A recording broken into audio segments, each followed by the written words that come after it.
City have successfully defended the English Premier League title this season after a 4-1 win against Brighton last night, while Mumbai Indians have clinched the Indian Premier League for a record fourth time following an enthralling 1-run victory against defending champions Chennai Super Kings. Good morning, I am Pranam Dahal. Let's begin with the main stories. Entire media fraternity enraged against the Media Council bill. Nepali Congress President Sherbadu Deuba alleges government of attempting to stifle press freedom. Lawmakers demand increment of development budget of up to 100 million rupees in the electoral constituencies. Experts term the tendency of law formulators as against norms of federalism. Government ready to establish 4 new universities in the country, the existing 11 universities in a pathetic state. And Manchester City crowned English Premier League champions after defeating Brighton 4-1. Liverpool claims second spot, while Chelsea satisfied with third.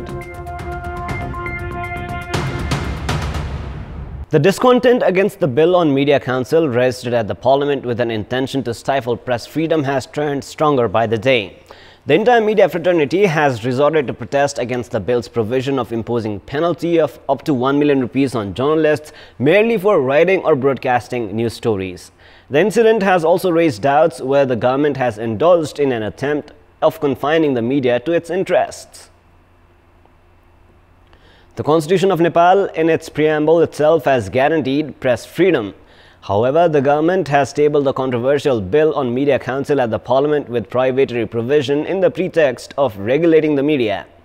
Meanwhile, the Federation of Nepalese Journalists has even initiated resistance against the bill, citing that its endorsement as it is would be detrimental to journalists and the media sector and also provide leeway to suppress press freedom. Not only the Media Council bill, the Mass Communications Bill, which is currently under the drafting process, is also aimed at infringing press freedom. Analysts have warned that the proposed provision would have been born out of the intention to weaken the democratic mechanism and do away with people's liberty. The main opposition party, Nepali Congress, has alleged that the bill on Media Council introduced by the government is a serious danger against overall press freedom. Organizing a press meet at the party headquarters yesterday afternoon, Nepali Congress accused the government of sabotaging the constitutional norms by introducing the bill. Meanwhile, Nepali Congress President Sherbadu Deuba accused the government of attempting to deliberately suppress the independent press in the pretext of regulating the media. Deuba added that his party would strongly stand against the bill at the Parliament, alleging the government of attempting to turn the Media Council into a powerless and insignificant entity. The foremost responsibility of lawmakers of both the federal and the provincial governments is to formulate laws. The lawmakers, however, have recently been indulged in lobbying so as to increase the development budgets in their respective electoral constituencies. The announcement date of the annual budget as per the constitutional provision is just 2 weeks away. The directly elected lawmakers of the federal parliament have currently been pressurizing the government to increase the budget they could spend at their will to 100 million rupees. The budget allocated for the lawmakers' spending is currently 40 million rupees. Even the Finance Committee of the House of Representatives has suggested increment in the lawmakers' budget, which has come as a psychological pressure to the Finance Ministry. The proportionally elected lawmakers as well have demanded the right to allocate and spend the national budget on their own. Experts are of the view that such a tendency and practice would not augur well for the norms of federalism. The government thus needs to pay attention on advancing large-scale infrastructure projects instead of merely satisfying the lawmakers by allotting them undue amounts of the national budget. At a time when current universities have not been able to run properly due to mismanagement, the government has initiated procedures to open new universities. The government took the decision to establish 4 new universities without even consulting the concerned authority. There are a total of 11 universities in the country right now. There are also 6 health science academies that have university level status. The Rajarsi University, which was established 2 years ago, has only 69 students. The Sudur Paschim, Madhya Paschim and Agriculture and Forest universities are also struggling to survive. The country's oldest 3-1 university is in a chaotic state which has deteriorated the quality of higher education in the country. Most of the office bearers at the universities are cadres of political parties or relatives of powerful individuals. Instead of getting rid of this wrong trend and improving the standard of education in the existing universities, the government has decided to establish 4 more new universities. The government has pushed forward procedures to open Madan Bhandari Science and Technology University, Madan Bhandari Technical University, Yogmaya University and Defence University for the National Army. The University Grant Commission, which gives advice to the government regarding higher education and the establishment of new universities, is completely unaware of the government's decision. The public had a huge expectation of receiving the otherwise centralized government services at their own local level following the appointment of the local representatives. In this context, we had asked the locals of Kavre's Phanoti municipality how well have they been able to receive the government services at their municipality. Let us now take a look at what they had to say. Public voice. नजिकको हिसाबले चाहिँ सहज जस्तो देखिन्छ हैन तैपनि अब पहिलाको भन्दा त्यति सहज चाहिँ छैन नगरपालिकाले गर्नुपर्ने कामहरु चाहिँ सहजीकरण हिसाबमा राम्रो सेवा सुविधाहरु पाएको छ बोलेको अनुसार चाहिँ केही पनि पुगे छैन के नपुगेको कुरो चाहिँ अब राहतको सुविधा गर्छु भन्थे न राहतको सुविधा भयो अब नगरपालिका वडामा गयो अहिले के हैन भन्छन् कहिले के हैन भन्छन् अनि केही सुविधा छैन स्थानीय सरकार आइसकेपछि जुन रूपमा चाहिँ तीव्र गतिमा चाहिँ काम हुन्छ भन्ने चाहिँ जुन एउटा उ थियो त्यो रूपमा चाहिँ अलि छैन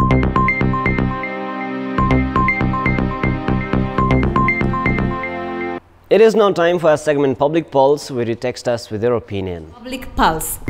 The question is, what is your take on lawmakers demanding budget increment in their respective constituencies?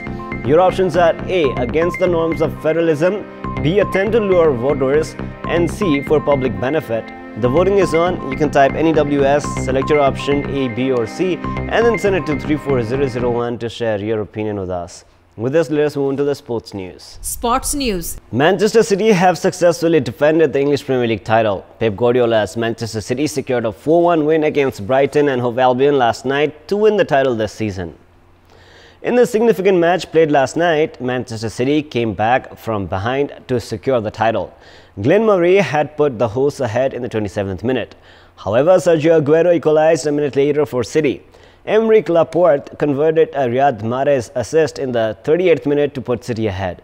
Mahrez himself found the net in the 64th minute, while Ilkay Gundogan found the net in the 72nd minute to seal the win for the visitors. Manchester City ended their season on a great note as they amassed 98 points from 38 matches and became the first team in 10 years to defend the title. Meanwhile, Liverpool, who were promising early in the season, had to settle as runners-up as they fell behind by just a single point and could only gather 97 points despite having suffered just one loss during the entire season. Jurgen Klopp's side saw off Wolves 2-0 to win their last match of the season. Liverpool have not won the English Premier League since 1990. They are taking on Tottenham Hotspur at the grand finale of the UEFA Champions League. Mumbai Indians have won the Indian Premier League for a record 4th time. Mumbai secured an enthralling 1-run win against defending champions Chennai Super Kings in the grand finale of the tournament played last night. Mumbai won the toss and decided to bat first in the title decider, which was played at Rajiv Gandhi International Stadium, where they posted an average total of 149 runs for the loss of 8 wickets in 20 overs. Having lost 4 wickets in 79 runs, Mumbai's innings were given some respite by Kieron Pollard as he remained unbeaten at 41 runs from 25 balls. Deepak Chahar picked 3 wickets for Chennai, while Imran Tahir and Shardul Thakur claimed 2 wickets each. In reply, Chennai fell short by just 1 run as they could only manage to score 148 runs in 20 overs. Sri Lankan veteran bowler Lasitha Malinga was instrumental in Mumbai's win. Shane Watson scored 86 runs for Chennai, but his contribution was not enough. CSK required 9 runs in the last over and 2 runs from the last ball to win, but could not score them. Speaking after the match, Mumbai mentor Sachin Tendulkar termed Mahendra Singh Dhoni's being run out as the turning point of the match. Prior to this, Mumbai had won the Indian Premier League in 2013, 15 and 17. Andrew Russell of Kolkata Knight Riders was declared the player of the series. David Warner of Sunrisers Hyderabad was the top scorer and won the orange cap, while Imran Tahir of Chennai won the purple cap for taking the highest number of wickets. Shubman Gill of Kolkata was the emerging player of the tournament. And now it is time for the special segment of The Beat.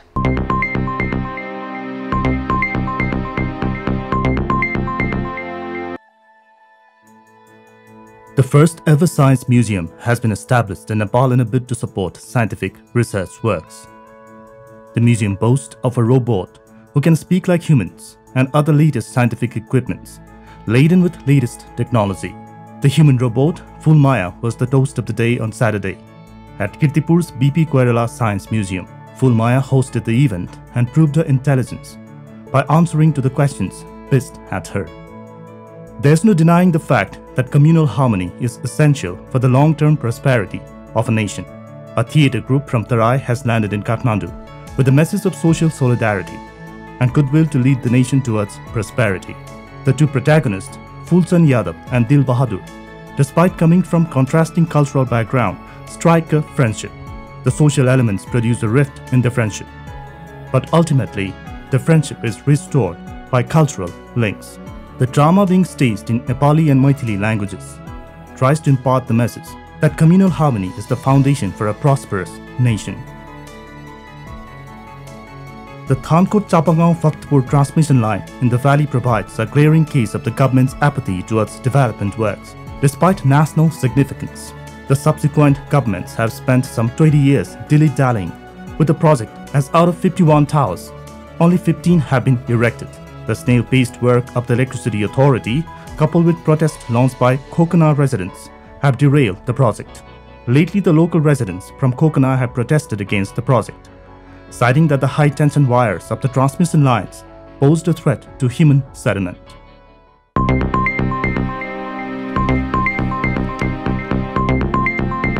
That is all for the moment. Our next English bulletin will air at 11 a.m. Keep watching Kantipur Television SD for more news and entertainment. Thank you for watching. Have a beautiful day ahead.